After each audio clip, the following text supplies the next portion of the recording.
एक बार की ही बात है कि जब गुरुदेव ने हम लोगों को 4-5-6 महीने देख लिया और धवला जैसे महान ग्रंथों का वो शुरुआत से ही स्वाध्याय कराने लगे, कुछ भी समझ में नहीं आता था, एक शब्द समझ में नहीं आता था। बस जाते थे, हाथ जोड़ के बैठे रहते थे, ओकारम बिंदु संयुक्तम किया, उन्होंने पढ़ा, हमने सुना और चले आए। समझ में कुछ भी एक शब्द नहीं आता पुस्तक का। आचार्य सिंह जी बार बार हम लोग का चेहरा देखते रहते थे कि पीछे जो लोग बैठे रहते हैं इनको ये भाषा समझ में नहीं आती, ये आगे वालों ने अभ्यास किया है, इनको तो समझ में आती है, पीछे वालों को कुछ भी समझ में नहीं आता। आचार्य सिंह जी ने एक दिन हम लोग को सबको पास में बुलाया और पास में बुला करके गुरुजी बहुत ऊंची बात कहते हैं। गुरुजी कहते हैं, आसा नाम मनुष्याणाम काचिद आश्चर्य संखला यया बद्धा प्रधावंती मुक्तास तिष्ठन्ति पंगुवत। एक श्लोक बोल दिया, सुभाषित है, उस सुभाषित में बोल दिया एक आशा नाम की एक श्रृंखला है, बेड़ी है आशा नाम की, काचिद आश्चर्य श्रृंखला। उस आशा की बेड़ी से जितने भी मनुष्य इस संसार में बंधे रहते हैं, जब तक आपको किसी चीज से आशा रहती है तब तक यया बद्धा प्रधावंती, उससे जो बंधा है आशा से वो हमेशा दौड़ता है। आशा है तो दौड़ते हैं, आशा नहीं रहेगी तो आपकी दौड़ खत्म हो जाएगी। यया बद्धा प्रधावंती मुक्ताश तिष्ठन्ति पंगुवत। और जिसने किसी से आशा छोड़ दी उसी वक्त वो बिल्कुल पंगु होकर के, जैसे लंगड़ा हो गया है, चलने की सामर्थ्य नहीं है और चुपचाप एक स्थान पर बैठ जाता है। आचार्य सिंह जी हम लोगों को ये 2 पंक्ति सुना करके कहते हैं कि मुझे दिखाई देता है आप लोगों को सामायिक करते नहीं बनती, मुझे ये भी दिखाई देता है कि आप तप में प्रवीण नहीं हैं, मुझे ये भी दिखाई देता है कि आपको पुस्तक पढ़ते वक्त कुछ समझ में नहीं आता है। शुरुआत का दौर था, उस समय की बात थी। उस समय गुरुदेव कहते हैं कि तुम्हें तप करते नहीं बनता, तुमसे स्वाध्याय नहीं आता, तुमसे जो है आपने सामायिक में तुम्हारा उपयोग नहीं लगता है, ये मैं सब देख रहा हूँ, लेकिन उम्मीद मत छोड़ देना। उम्मीद करना कि एक दिन सामायिक आएगी, एक दिन स्वाध्याय आएगा, एक दिन तप करते बनेगा। क्योंकि हमने उम्मीद छोड़ी तो यया बद्धा प्रधावंती मुक्ताश तिष्ठन्ति पंगुवत। आशा रखो अपने जीवन के अंदर कि आज नहीं तो कल, कल नहीं तो परसों। जैसे दुनिया भर के लोग हैं अपने धन को पाने के लिए बार बार उसके पास जाते हैं, ऐसे ही बार बार सामायिक के पास जाओ, स्वाध्याय के पास जाओ, पुस्तक के पास जाओ, तप के पास जाओ, संयम के पास जाओ, विनय के पास जाओ। आज नहीं मिलेगी तो कल मिलेगी, कल नहीं मिलेगी तो परसों मिलेगी, लेकिन मोक्ष मार्ग पूरा का पूरा आशा पर टिका हुआ है बंधु। आप लोगों को सिर्फ एक आशा है घर के अंदर, कोई आपका पैसा मार तो ले, आप उसका कभी चेहरा नहीं भूल सकते, बाकी आप सब भूल जाएंगे। यहां गुरुदेव कहते हैं कि दुनिया में, संसार में रहने पर तो आपको सिर्फ एक चीज के लिए पीछे भागना था, यहां पे आपको कई चीजों की आशा जीवन में कभी भी नहीं छोड़नी है, कभी भी नहीं छोड़नी। कभी भी साधु ने सामायिक की आशा नहीं छोड़ी। आज सिद्ध नहीं हुई तो कल होगी, कल सिद्ध नहीं हुई तो परसों होगी, परसों सिद्ध नहीं हुई तो नरसों होगी, हो जाएगी। हम उसके लिए निरंतर प्रयास में रहते हैं।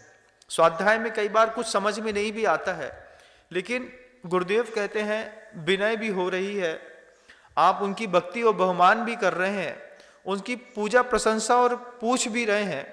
आज नहीं तो कल आपको वो चीज भी सिद्ध हो जाएगी। आज नहीं हो रही है, लेकिन गुरुदेव कहते हैं हो जाएगी। जीवन में जब कुछ भी नहीं बचता, साधु जीवन में भी कई बार ऐसा लगता है कि इतने दिन हो गया है करते करते, उसके बाद भी किसी चीज की सिद्धि नहीं हो रही है। उस समय भी गुरुदेव कहते हैं जीवन में जब कुछ भी नहीं बचता, उस समय एक चीज बचती है अपने हाथ में, जिसका नाम पुरुषार्थ है। बाहर की हर चीज चली गई, कुछ चीज है। और आशा का एक उदाहरण मात्र गुरुदेव ने हम लोग को दिखाया। गुरुदेव ने कहा कि एक राजा था और उसके मंत्री ने कोई भ्रष्टाचार कर दिया, तो भ्रष्टाचार करने पर उसको मृत्युदंड मिल गया। अब मृत्युदंड मिल तो गया, मृत्युदंड मिलने के बाद ही मंत्री राजा से कहता है कि राजा, कल तो मेरी मृत्युदंड मुझे मिल ही गया है, तो कल तो मैं फांसी में चढ़ा ही जाऊंगा, लेकिन मैं चाहता हूं कि आपके घोड़े को मैं शिक्षित कर दूं।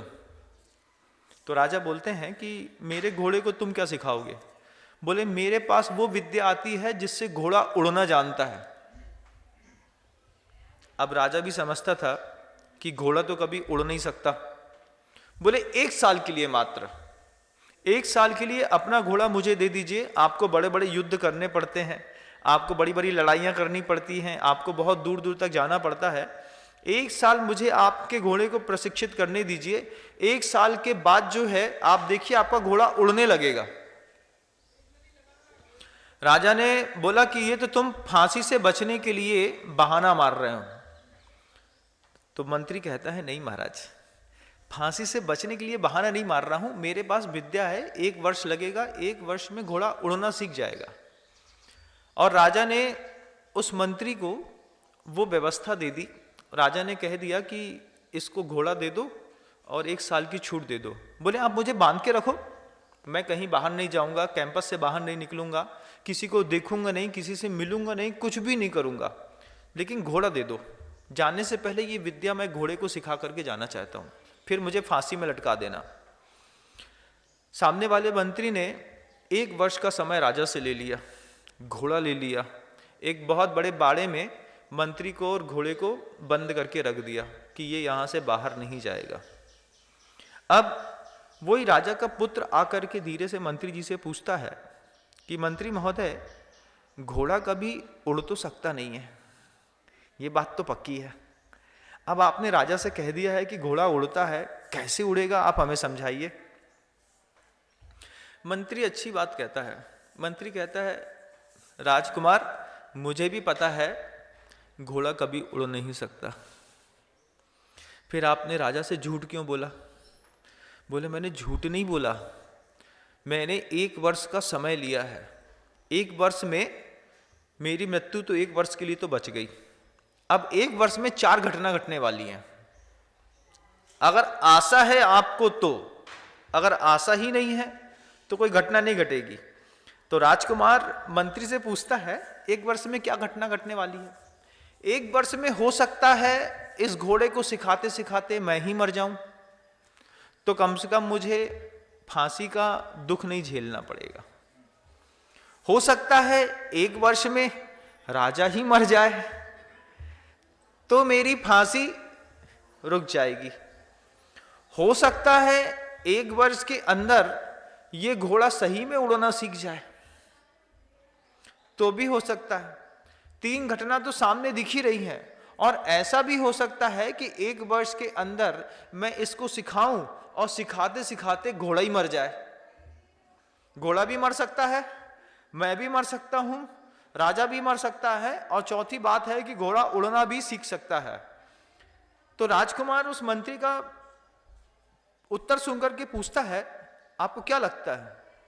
तब मंत्री भी वहां पर यही सुभाषित रत्न को कहता है कि आशा नाम मनुष्याणाम काजित आश्चर्य संकला यया बद्धा प्रधावंती मुक्तास्तिष्ठन्ति पंगुवत, कि जिसके जीवन में आशा है उसको दुनिया की हर चीज मिलती है।